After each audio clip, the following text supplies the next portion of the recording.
นะโมตัสสะภะคะวะโตอะระหะโตสัมมาสัมพุทธัสสะนะโมตัสสะภะคะวะโตอะระหะโตสัมมาสัมพุทธัสสะพุทธังธัมมังสังฆังนะมัสสามิอิโตพลังสักกัจจังธัมโมโสตโพธิติโอ้ยขันคอเว้ย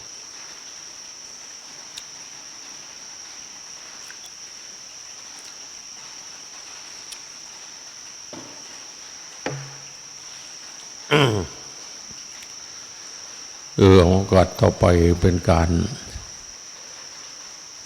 ฟังเทศน์ฟังธรรมละเนื่องด้วยวัดพระวันพระนี่เป็นวันสำคัญนะที่ครูบาอาจารย์เพิ่นฝึกมานี่ก็ วันพระต้องปฏิบัติพิเศษโอ้อยู่จนแจ้งบนละแต่ก่อนเนี่ยเขาเรียกว่าเนสัตสิเนสัตสิคือบ่นอนเป็นวัดอาจารย์ว่าแต่ว่ามันก็มีธุดงค์หลายข้อเด้นั่นแล้วเฮาก็บำเพ็ญพิเศษหัดอดหัดทนเพิ่นว่าอดกันจังไดมันอยากนอนก็บ่นอนนะเมื่อวันพระนั่นแต่ก่อนโอ้ยหัวผุกเดี๋ยวนี้ก็บ่แก่งปานใดดอกบิณฑบาตเมื่อยแห้งนะอย่าง6 ทุ่มขึ้นไปอย่างกี่ลายกับ6 ทุ่มกว่า6 ทุ่มครึ่งไปพุ่นหลาตื่นตี 3เฮาเฮ็ดนี่ก็เพื่ออีหยังเพื่ออดทนนะกิเลสสิละโดยการอดทนนะผู้ใดบ่อดบ่ทนนี่มันละบ่ได้เด้อดทนเอาจังซี่นะคือกันครับว่ามันอยากนอนจังซี่เฮาก็อดเอาอดนี่มันเป็นพลังเพิ่นว่าขันติปรมังตโปธิติขาเพิ่นว่า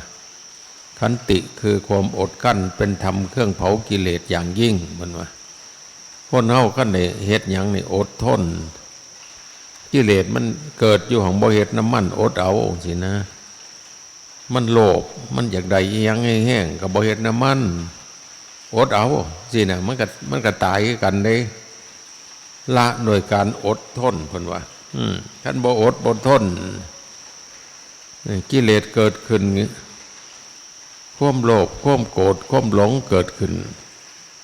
ก็ปัดไปเฮ็ดน้ำมันน่ะนะบ่อดเอามันก็แห้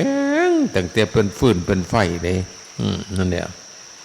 ความโกรธเกิดขึ้นก็ไปเฮ็ดน้ำมันซั่นนะความหลงเกิดขึ้นก็เฮ็ดน้ำมันซั่นนะนี่เขาว่าบ่อดทนลังเถื่อมันกิเลสมันหลายมันละบ่ได้ลังเถื่อแต่ว่าเพียงแต่ว่าบ่ส่งเสริมมันซื่อๆเด้โน้มันสิอันนี้เลยมันอยากแห้งๆก็สักแต่ว่าอยากนะบ่เฮ็ดน้ำมันมันอยากได้หยังก็ตามมันอยากเล่นมันอยากกินมันอยากเที่ยวให้มันอยากไปแต่เฮาบ่เฮ็ดน้ำมันจังซี่นะตัณหานั่นมันก็ลดลงเองเด้ก็มันสิหลายขึ้นเฮาส่งเสริมมันอยากหามาให้มันแห่งตนมันแห่งโตใหญ่ขึ้นไปเรื่อยเด้อันเนี้ยเฮาอดทนจังว่าเพิ่นว่าขันติปรมังตโปธิติขาเนี่ยขันติคือความอดกั้นเป็นธรรมเครื่องเผากิเลสอย่างยิ่งมันเผาเด้ซ้ำเฮาทำเพียรเนี่ยมันส่วนแต่เด้หั่นเดินจมกรมมันกับมันเกิดความรู้สึกขึ้นมันก็ว่ามันอยากนอนมันบ่อยากเดินบ่อยากนั่งบ่อยากกำหนดรู้อยากบ่อยากก็เฮ็ดบาดนี่มันแล้วคนคู่มือความอดทนมันบ่ค่อยหลายอยากอันใดก็อยากเฮ็ดน้ำความอยากเขาเอิ้นว่าโมหะบาดนี่โอ้ยมันบ่แม่นแนวบาดนี่จังว่า คนโบราณนี่เขาอดทนสูงครูบาอาจารย์องค์ใดเพิ่นอดทนสูงเพิ่นสู่ตายนะตายข้าพระเหลืองเลยสู่ไปสู่มากิเลสเบาบางเลยเถ่ามาอีหลีมันเบาบางเลยโอ้ยปล่อยว่างเองมันบัดมันหูจักแล้วเห็นมันเกิดแล้วมันกระดับขึ้นมันดับเนี่ยก็สักแต่โอ้เกือบมันกูเห็ดน้ำตัวเพราะว่านั่นเนี่ยเกือบมันกูเห็ดน้ำกิเลสตัณหาตัวนี่ว่าสันว่าเป็นเองได้นั่นสมมติว่าเฮาอยากได้หยังแห้งๆนี่ลองบ่เห็ดน้ำมันบักมันก็ตายคือกันเด้มันตายคือกันกิเลสมันตายเฮายั่งสินะมันก็แปลกคือกันเด้แต่ว่าเพิ่นว่าอดทนไว้นะบ่เห็นบอกพระพุทธเจ้า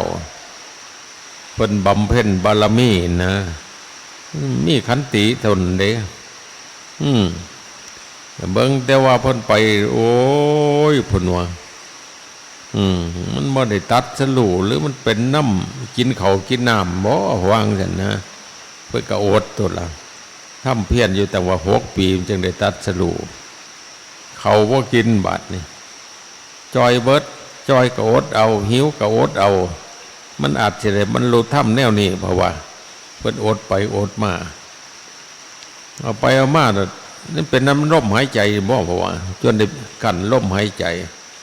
แต่ว่าเพิ่นก็ว่าโอ้เฮ็ดจังซี่ก็บ่แม่นแนวพ้นทุกข์ดอกเพิ่นว่ามาบ่กินข้าวกินน้ำเพิ่นก็มากินธรรมดาเพิ่นก็ทำเพียรบัดบ่เฮ็ดน้ำกิเลสตัณหาบัดนี่โอ้ยเพิ่นก็ได้ตัดสรู้องค์ใดคือกันที่เพิ่นบวชบ่สึกนั่นบ่แม่นเพิ่นว่ามันเพิ่นบ่คิดเด้บวชก็มาก็คือเก่านั่นแหล้วนะเอาคนมาบวชก็คิดฮอดบ้านคิดอยากซึกคิดอยากเล่นคิดอยากกินคิดอยากเที่ยวคิดอยากสารพัดแต่ว่าเพิ่นก็อดเอาบ่เอาว่าซั่นว่าอยากซึกไปเพราะว่าแต่ว่ากูบ่เอาผ้าเหลืองออกเพราะว่ามันธรรมดาเด้บางองค์เพิ่นว่ามันอยากซึกเพิ่นว่าอยากซึกก็ซึกที่ใจนั่นให้ซึกผู้เดียวกูบ่เอากายซึกนำเพิ่นว่ามึงอยากซึกไปกูสิว่าผ้าเหลืองออกวางสั่นมันก็กลับมาคือเก่ามันก็มาบวชน้ำเฮาอีกคือเก่าเนี่ยมันเกิดมันตายเนาะนั่นเนี่ยมึงอยากอันใดก็ตามที่มันอยู่นอกธรรมวินัยอยากกูก็บ่เฮ็ดนำมึงว่าตินั่นแล้วเขาเอิ้นว่าอดเอาครั้งพุทธกาลแห่งอดเด้เพิ่นอดนะบางคนบางองค์เพิ่นก็ถือธุดงค์เพิ่นถือธุดงค์ใส่ผ้าบังสกุลเป็นวัดสินะผ้าบังสกุลนี่มันบ่แม่นแนวมักปานใดไปมื้ยเอาน้ำสากศพนั่นเฮ็ดแนวนี้ล่ะเขาถวายคือพระกัสสปะนี่เขาถวายผ้าดีๆนี่เพิ่นบ่เอาพูนศพเขาตายป่าพุ่นไปเมื่อยออกแล้วมาซักมีทั้งเลือดมีทั้งอีหยังซักก็ย้อมนุ่งคันมันขาดว่าซั่นก็ตาบ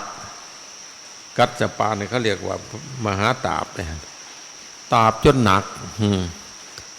โอ้ยไผก็งึดก็งอผ้าดีๆก็บ่เอาน้อเพิ่นว่านั่นแหละอยู่ป่าเป็นวัดอีกผ้าลูกน้องเฮ็ดมีลูกน้องต่างหาก100พุ่นอยู่ป่าเป็นวัดฉันแต่เดียวเป็นวัดก็หลายแนวนั่นล่ะเฮ็ดไปผู้ใดสิมาบวชต้องเฮ็ดน้ำเพิ่นว่าซั่นว่าพุทธเจ้า3อัตตปาแต่ว่าผ้าของเธอนี่ตาบแล้วตาบอีกคือหนาคักแต่เพิ่นมาเธอเห็นอานิสงส์อีหยังเพิ่นว่าโอ้ยข้าพเจ้าหมดกิเลสโดยการทำจังซี่เพิ่นว่าใส่ผ้าบังสกุลเป็นวัดใส่ผ้า3 ผืนเป็นวัดมันมากๆเพิ่นว่าใส่เท่านั้น สำหรับมีกีวรสบงสังฆาเท่านั้นเพิ่นว่า3 พื้นนอกนั้นผ้าเล็กน้อยผ้าเบี้ยงผ้าเอียงไปจังหลายผืนก็บ่ได้เป็นกิเลสว่าซั่นว่าโอ้ยก็คักกันแล้วตัวผ้าบางสกุลที่มันอัศจรรย์ผมก็เคยเอามาอยู่ผ้าบางสกุลเขาไปห่อศพไว้สิล่องเฮ็ดคือประกาศสปาเบิ่งก็เลยเอาผ้ามาซักโอ้ยมีแต่ขาบเลือดเด้ผ้าขาวเอาแล้วซักบ่ค่อยอยากออกเลยอืดลืดอลาดก็เลยมาตัดสบงนะนงย่ำไหนคนจริงโลกย่ำนั่นมันเห็นเลือดนะเห็นขาบเลือดโอ้มันเป็นจังสี่ตัวนี่ตัวผ้าบางสกุลเป็นวัดนี่ผ้าซักเอาน้ำปลาโอ้ยความอยากมันก็อยากได้ผ้าดีๆน่ะบ่เฮ็ดซื่อแต่ว่าบ่ได้กำนัดยินดีน้ำผ้าเลยที่มันใส่มวนบัดเนี่ยนั่นขาดจังแท้บัดนี้มันบอกไปอีกเลยขั้นขาดกูก็สิทิมแล้วกูก็สิได้ใส่ผ้างามๆเนี่ยมันเว้าไปหันอีกอยู่ได้ขาดมันบางสกุลเป็นวัดต่อมาก็3 ผืนเป็นวัดอีก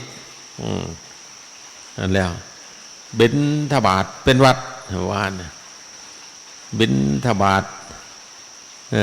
ไปตามแถวตามแนวเป็นวัดสันพัฒนะเดียวเป็นวัดพัฒนะเดียวคืออย่างเอาลงในบาทจังสินะคือผ้าเฮ็ดอยู่กูมือเนี่ยเป็นธุดงค์ได้เนี่ยเฮ็ดให้ได้ตัดสลู่ได้มาเพิ่นเอาลงในบาทคือฝึกอยู่นะอันไหนก็ม่วนลงหันละก็กินมันขัดใจแน่อยู่เลยมันอยากได้ถ้วยพุ่นได้นั่นแต่ว่าบ่เฮ็ดกิเลสมันกันไปเฮ็ดน้ำมันก็ว่ามันจีดว่าซั่นเอากองไว้ทั้งนอกพุ่นจังก็ค่อยหยิบกินบ่เพิ่นให้เฮ็ดจังซั่นมีอีหยังก็เอาใส่ลงในบาตรล่ะของหวานหมู่นั้นตักใส่คันอยากแต่ว่ากิเลสมันก็โอ้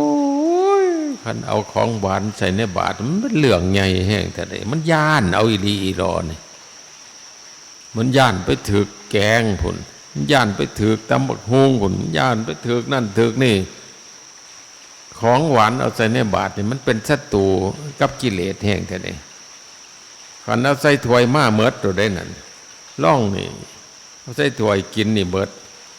งุ่มกึบลงใส่ในบาตรเบิ่งบ่เอาเลยบาตรนี่อันแล้วมันละได้ทุดงนี่มันขัดเขากิเลสเพิ่นเฮาก็เอาอยู่มันบ่กล่าวหลายดอก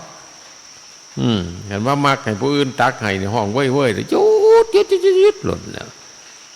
เป็นอย่างนั้นมันขัดความอยากเลยแต่ว่ากินลงไปมันก็ไปผสมกันอยู่ในท้องหลังอีหยังก็ได้ของหวานแยกไปทั้งพุ่นตำบักฮุงแยกไปทั้งพี่บ่มันกินเข้าไปแล้วมันกินเอาแซ่บนะเอาไปโอ้ยมันไปผสมกันจะผลมันบ่มีท้องเฮามันบ่มีถ้วยเด้กองกันอัญญะอยู่บัดนี้นั่นแหละขึ้นกันไปทางในพุ่น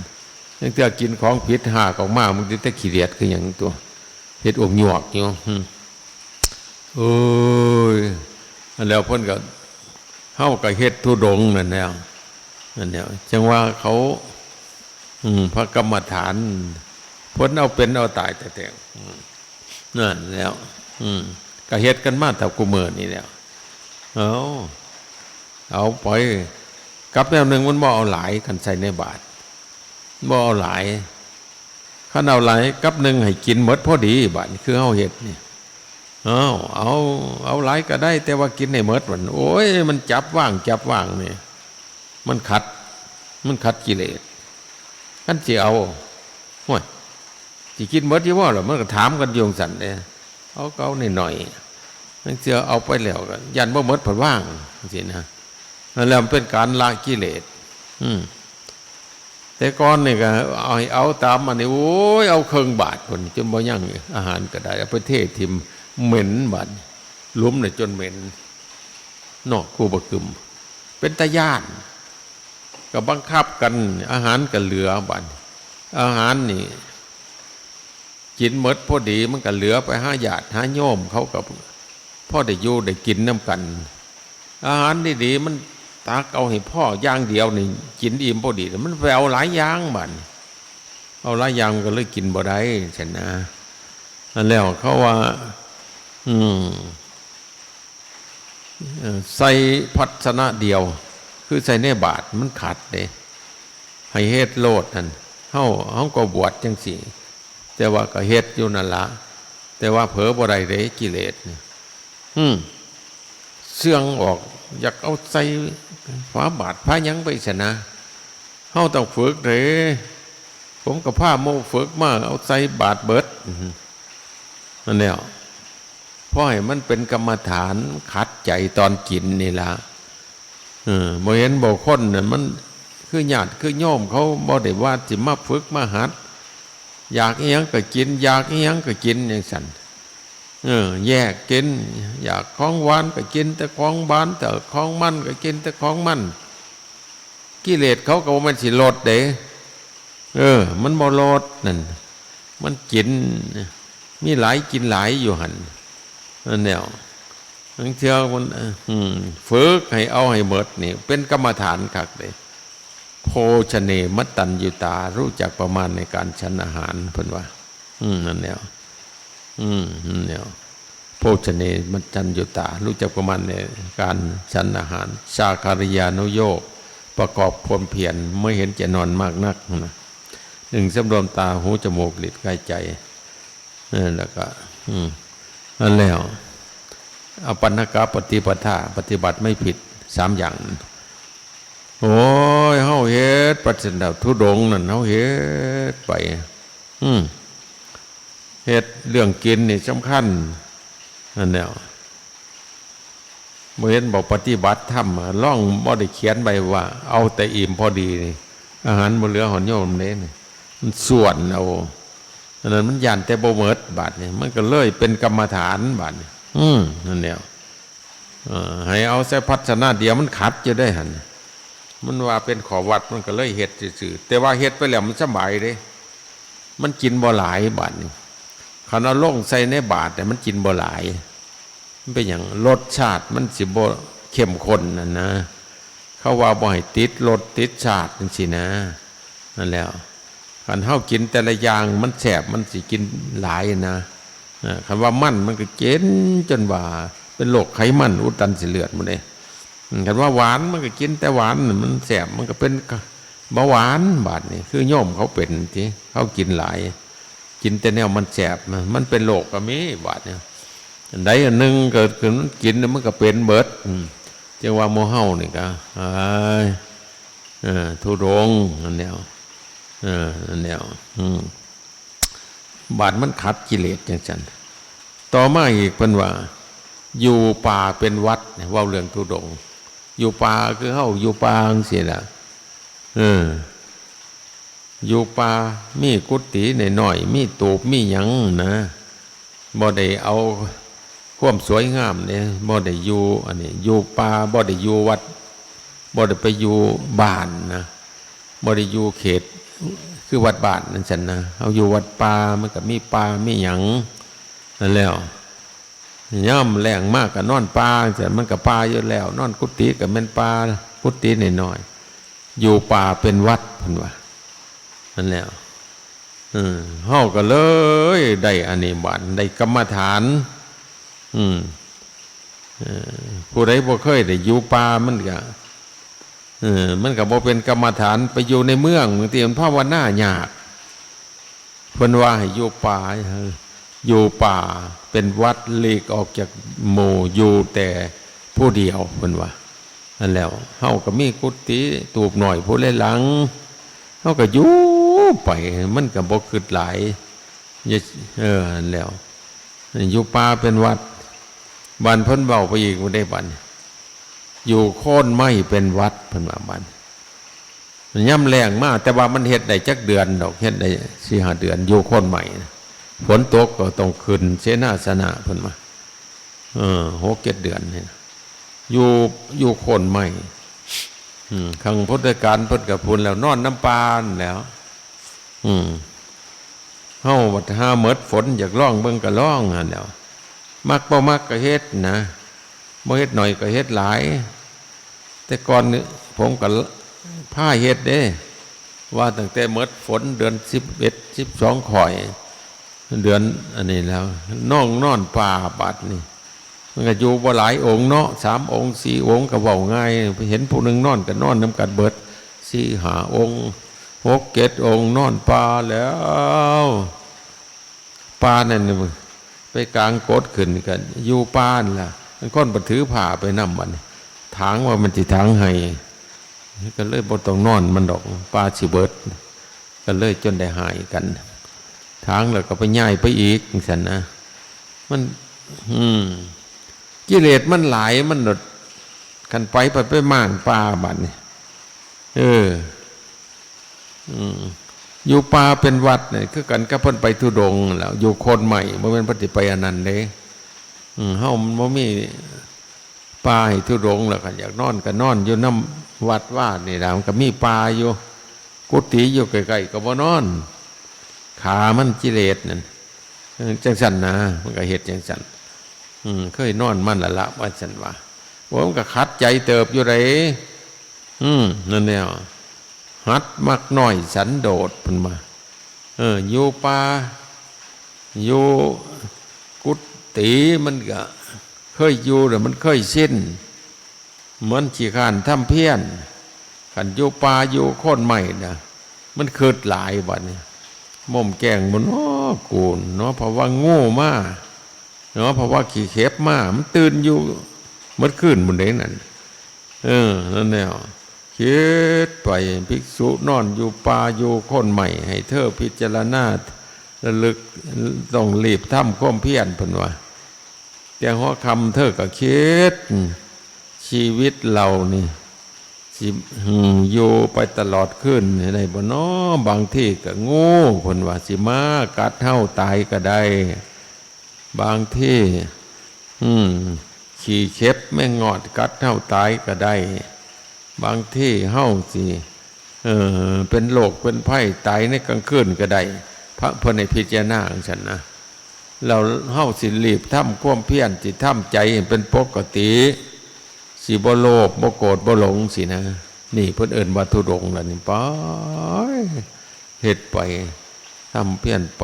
บ่เห็นแก่นอนมากนักเพิ่นว่าอันนี้เว้าเรื่องมันขัดกิเลส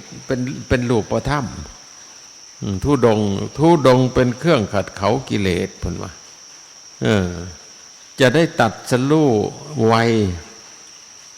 คนอยู่ดงอยู่ป่าสิได้ตัดสรู้ไว้ก็ไปอยู่ในเมืองนะก็ไปอยู่ในบ้านนะมันบ่พกผ่านทางลัดอย่างหนึ่งคือถือธุดงค์เพิ่นว่าองค์ไหนถือธุดงค์ผู้บ่ถือธุดงค์อาจจะบ่ได้ตัดสรู้ในศาสตร์นี้เองสินะพวกถือธุดงค์นี่มันตัดสรู้ศาสตร์นี้เด้มันไวกว่ากันเพราะว่ามันขัดหลายแนวนะอยู่ป่าเป็นวัดเพราะว่าโอ้ยมันก็ดีแนวบ้านนี้เว้าไปอีกได้บัดอยู่ป่าช้าเป็นวัดมองไหนญาตินั่นโสสาสนิกังคะอยู่ป่าช้าเป็นวัดแก่งหรือบ่แก่งก็ตามอยู่ป่าช้าคือมองเขาเผาคนนั่นซั่นน่ะเพิ่นก็กางกฎอยู่หั่นแล้วไฟลุกบ่มอยู่วัดเฮาเฮ็ดก็ได้นะแต่ว่าอย่าไปนอนในศาลาเมมเด็ดล่ะอยู่ไปแถวนั้นนะอยู่ผู้เดียวนี่ก็พิจารณากูก็สิตายแล้วจักมื้อมีศพนำบ่มีก็ช่างมันนั่งขังแต่ได้ประสาแนวย่านที่แรงย่านผีบัดผีจักจะว่ามีบ่มีแล้วมันน่ะคิดเอาเองมันจังซี่มันก็มีอีหลีบัดมีอีหลีจังได๋น่ะเอ้ามันย่านหลายมันเกิดมาหลอกตื่มอีกได้ผีนี่ก็ได้สังสะสิ่งสีมาโลเดนั่นแหละหลอกเอาแต่แล้วบางคนนี่ก็ห้วยแลนเบิ่งบ่เป็นแล้วเบี่ยงก็เฮ็ดเลย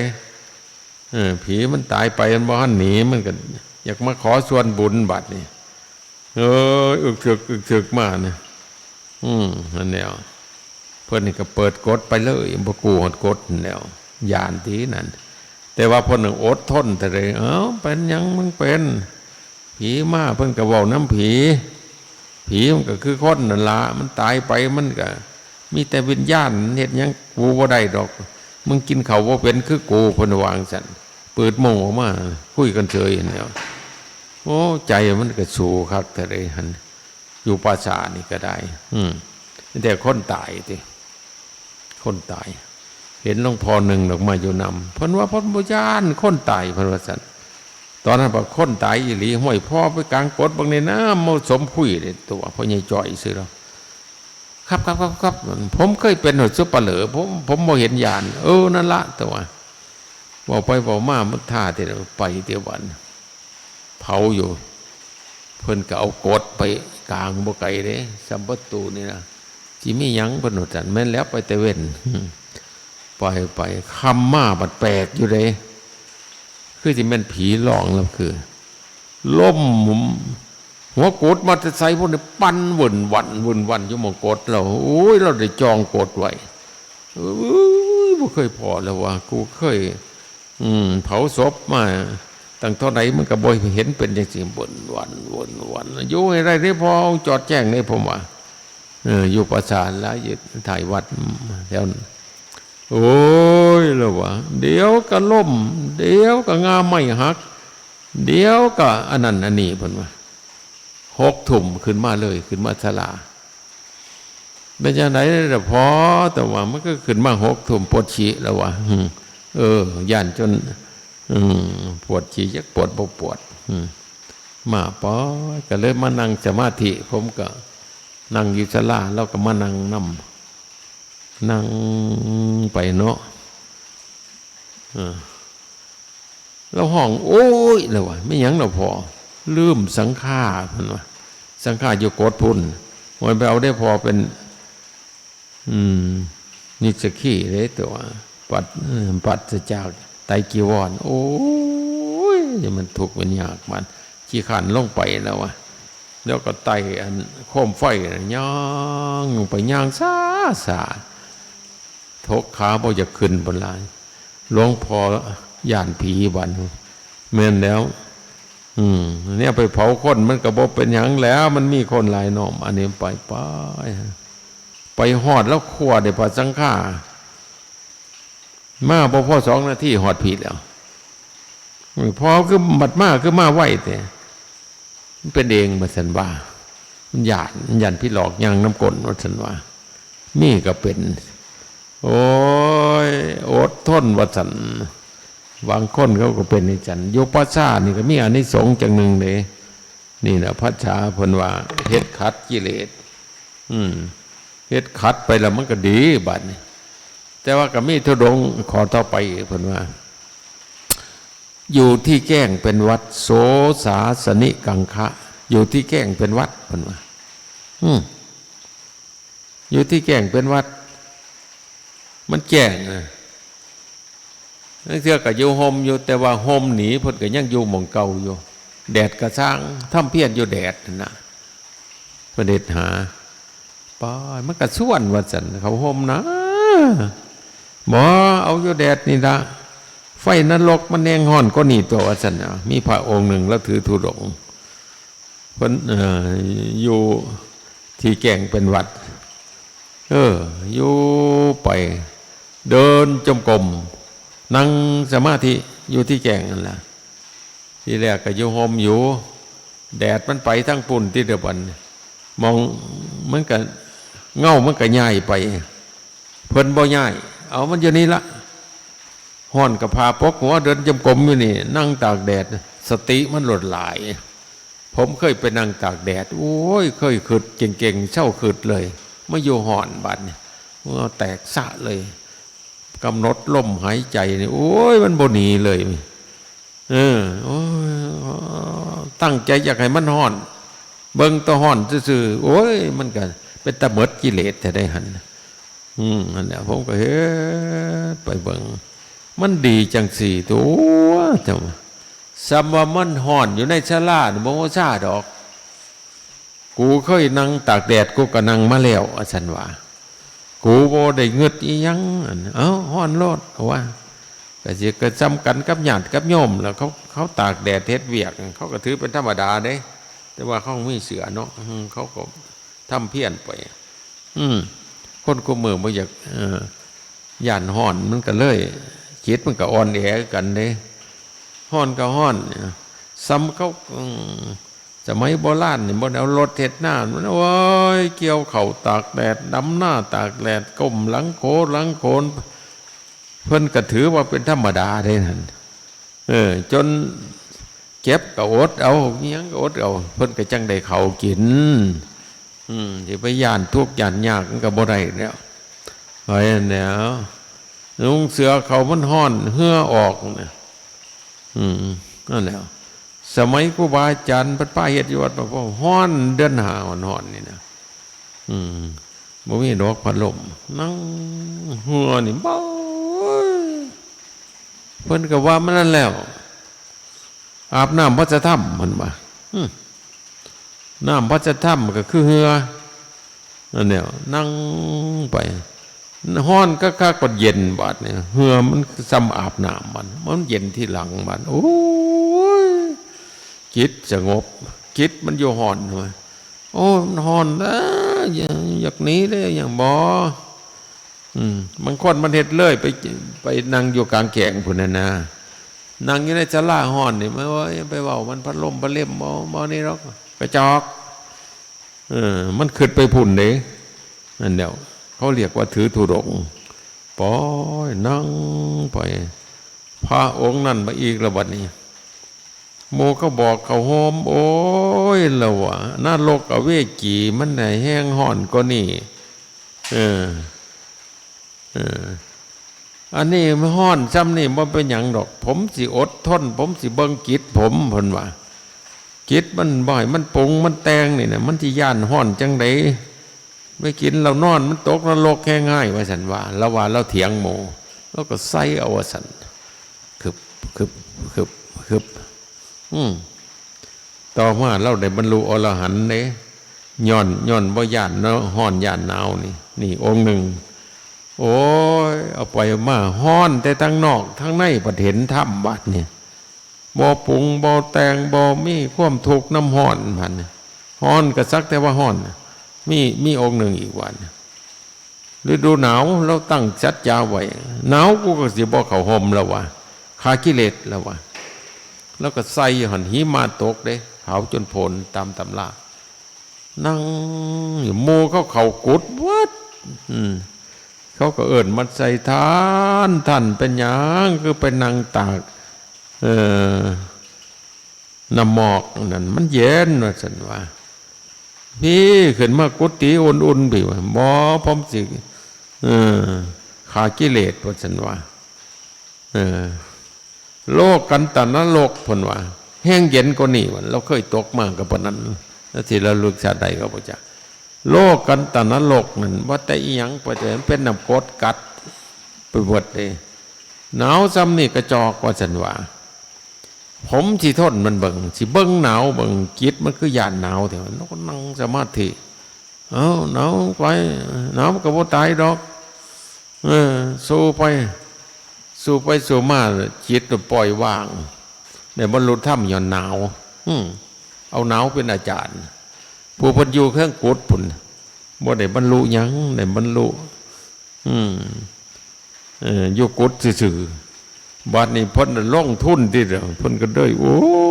ยนี่จะมันกูเพิ่นว่ากูได้บรรลุย้อนพาความร้อนความหนาวเพิ่นว่าคนมันสิเก่งมันต้องทนต่อความร้อนต่อความหนาวทนต่อความอดอยากอีหยังนั่นโอ้ยได้บรรลุธรรมอันเดียวเขาว่า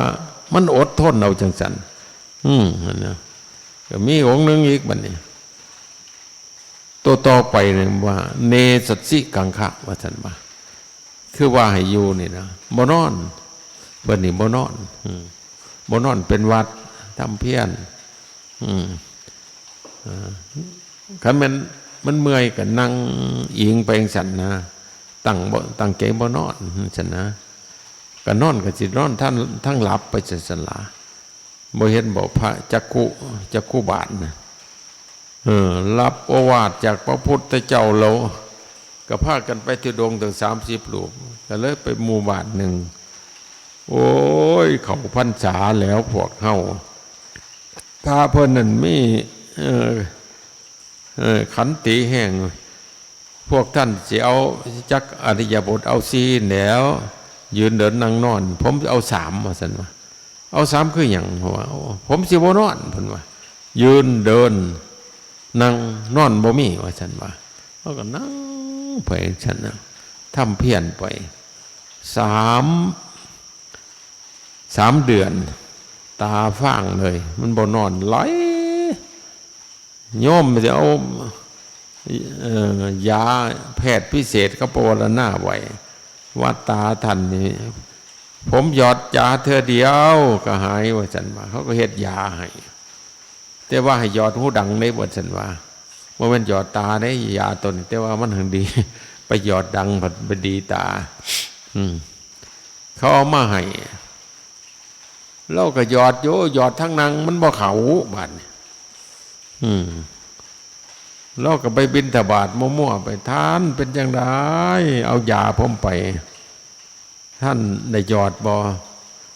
หยอดอยู่ท่านหยอดทั้งใดบ่ปากเขาก็เลยนำไปท่านบ่ได้นอนหยอดแต่บ่อาตมาสมทานนั่งตลอดพรรษาว่าซั่นท่านก็นอนหยอดซะก่อนเป็นหยังบ่ปากบ่เฮ็ดนำบัดท่านอันมันแล้วตาดีก็จังทำเพี้ยนต่อบ่ได้บ่ว่าซั่นโอ้มันผมก็สินอนอยู่ดอกมาสิว่านะเด็ดขาดคักเท่านั้นก็ได้จังว่าเขาเป็นวีรบุรุษแล้วปล่อยว่านี่คันท่านบ่ฟังความผมนี่ผมก็บ่ปวดเลยอย่ามาว่าผมรักษาเลยท่านบ่เฮ็ดน้ำหมอผมก็สิเศร้าว่าซั่นว่าเพิ่นก็บ่ปากเพิ่นยันบอดกันมันบอดตานี่บอดแต่ตานอกตาในมันบ่บอดดอกคนเอาเพิ่นก็ท่อมเพี้ยนไปมือออกพรรษาพอดีตากระบอดกิเลสกระเบิดแต่มันเฮ็ดกับเฮ็ดกับกลางเว้นกับบ่นอนกลางคืนกับบ่นอนอันนี้เฮายังเอาวันพระพิเศษซื่อๆกับบ่ได้บ่พอตาบอดดอกเนาะบอดอยู่สมบูรณ์กูบ่กึมบ่พอบอดหย่อนนี่เนาะบ่พอสิบอดหย่อนนี่เนาะเป็นโรคตากับบ่บอดดอกเนาะกูบ่ตกเนาะก็ล่า6 ทุ่มกว่าๆนึงนั่นเดียวเพิ่นเฮ็ดจังซั่นในประวัติศาสตร์ของเพิ่นมันธรรมดาได้นั่นเป็นญาติเป็นโยมคือกันนะครับมันบ่อดมันก็เพ่เบิดนั่นล่ะบ่เห็นบอกซุ่มบ่อดอยากกินเหล้าก็กินอยากสูบยามาก็สูบอยากสูบกัญชาก็สูบแล้วหูจักว่ามันมึนมันเมาอยู่ก็สูบมันอดบ่ได้ว่าซั่นว่ามันเว้าแต่คำเดียวเป็นหยังคืออดบ่ได้ว่าอันบ่อดมันก็เสียหายหมดนั่นเป็นโยมก็ดีเป็นพระก็ดีนั่นแล้วมันเกิดขึ้นความอยากมันเกิดขึ้นบ่อดบ่ทนละบ่ได้ก็อดเอาแล้วมันก็ตายเองความอยากนี่ก็ว่าละโดยการอดทนละโดยการความเพียรมีความเพียรมีความอดทนมีความขยันมันก็ดีเนี่ยโอ้ยเนี่ยนี่จะสิเฮานี่ก็ได้ทุดงหลายแนวอยู่ดอกก็สิได้สันปัสนาเดียวนี่ล่ะนึงนั่นแล้วแล้วไปบิณฑบาตเป็นวัดนี่ล่ะเขาก็เฮ็ดไปจังซั่นแล้วก็มันก็เป็นอยู่ทุดงเอาข้อนั้นข้อนี้เนี่ยมันบ่ได้เคียงขัดก็เฮาก็ยังส่งไว้อยู่สินะเฮ็ดไปซั่นน่ะจังว่าเฮาต้องทำเพียรเด้เป็นญาติเป็นโยมหมู่นี่คือกันนั่นน่ะคันบ่อดบ่ทนกิเลสเกิดขึ้นก็ไปเฮ็ดน้ำมันเกิดความโลภเกิดขึ้นก็ไปเฮ็ดน้ำความโลภโลภอยากได้เขาก็คักหาบ่ทันมันลักศกยกหอไปพุ่นเด้นั่นแหละมันเป็นเองมันบางทีความโกรธเกิดขึ้นโกรธเนี่ยเฮาบ่เฮ็ดน้ำมันก็ตายเด้เอ้ามึงโกรธคน โกรธมึงสิโกรธได้ดนปานไหนกูบ่เฮ็ดนะมึงมันสั่งให้ไปฆ่าเขาสั่งให้ไปด่าเขาก็บ่ไปความโกรธมันก็ดับลงนั่นเด้อเขาว่าละได้ด้วยความอดทนคือกันกับโบราณเพิ่นสอนเจ้าของเพิ่นจะให้ขึ้นมาแห้งๆอดเด้อบักใจเอ้ยมึงอย่าไปขาไปตีเขาเด้อมันสิมีเหลืองมีเหล้าบักใจเอ้ยเพิ่นสอนเพิ่นบักใจมึงอย่าจะไปมีเหลืองมีเหล้าเด้อคนบ้านนอกเขาสอนกันจังซั่นน่ะรุ่นพ่อรุ่นแม่มึงก็อดเอาเด้ออดเด้อบักใจเอ้ยกูมาขึ้นแห้งแท้น้อมื้อนี้เพราะเพิ่นก็ว่าให้เพิ่นนะมันก็เศร้าไปสินะเพิ่นก็อยู่เย็นเป็นสุขไปเรื่อยนะโมโหต่อโซให้กันอดบ่ฟังเนาะก็ขามันทิ่มซะหน้าบักนี่เพราะว่าอย่างนะเนาะก็เอาปืนมายิงกันเท่านั้นน่ะมันโมปืนกับค้อนกับมีดไปซั่นน่ะโกรธให้กันระดับประเทศก็ตั้งปืนใหญ่ใส่กันทันแล้วจังว่ามันระอุกระอังวันแน่บ่เห็นโตกันก็ยิงมาโอ้ยิ่งก็ยิ่งปวดยิ่งเหลืองฉันนะนั่นแล้วระดับประเทศมันก็ยิ่งกันที่วัดมันได้โกรธให้กันนะประเทศนั้นกูยิ่งใช่หลายก็มึงเสียหายหลายก็กูแหลกกันอยู่หันละประเทศกูมีอาวุธดีก็มึงเลยเอาความชิบหายมาอ่างกันนะนั่นแล้วมันเหตุมันบ่อดบ่ทนจะโมโหโทษโศกกันแล้วเพราะว่าเสียเกียรติเสียยศว่าทีว่าไปอย่างนั้นแล้วแนวคนปึกเนาะฆ่ากันที่บัดเนี่ยเกิดสงครามแล้วก็เป็นระดับประเทศก็ได้อยู่ในบ้านกับครอบครัวกับว่าอดบางทีเด้อจังว่าฆราวาสจะทำเพิ่นว่าหนึ่งต้องเป็นคนอดทนเพิ่นว่าให้อดเอาหนึ่งอดทนอดทนสิบ่เฮ็ดนำความโกรธเพิ่นว่าสองสิซื่อสัตย์เพิ่นว่าแนวมันซื่อสัตย์ต่อกันมันจะเฮ็ดทุจริตอยู่กับบ่เฮ็ดวันก็มีขันติก็มีจาคะอีหยังก็เป็น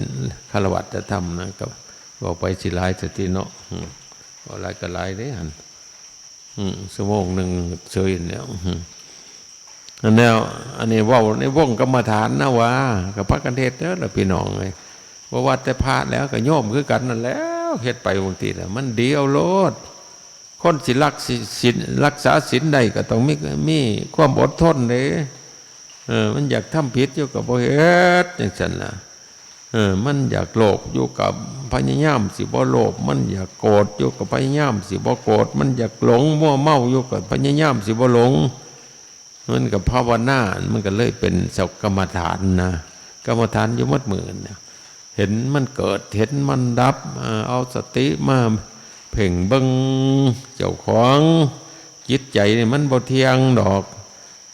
ความอยากมันก็บ่เที่ยงดอกหันไปเฮ็ดน้ำมันคือจังมันว่ามันสิเศร้าบ่เศร้าเด้อดเอาจำได้จำหนึ่งเฮาบ่เฮ็ดน้ำมันกันแล้วมันก็ค่อยหน่อยลงพุทธเจ้าเพิ่นว่า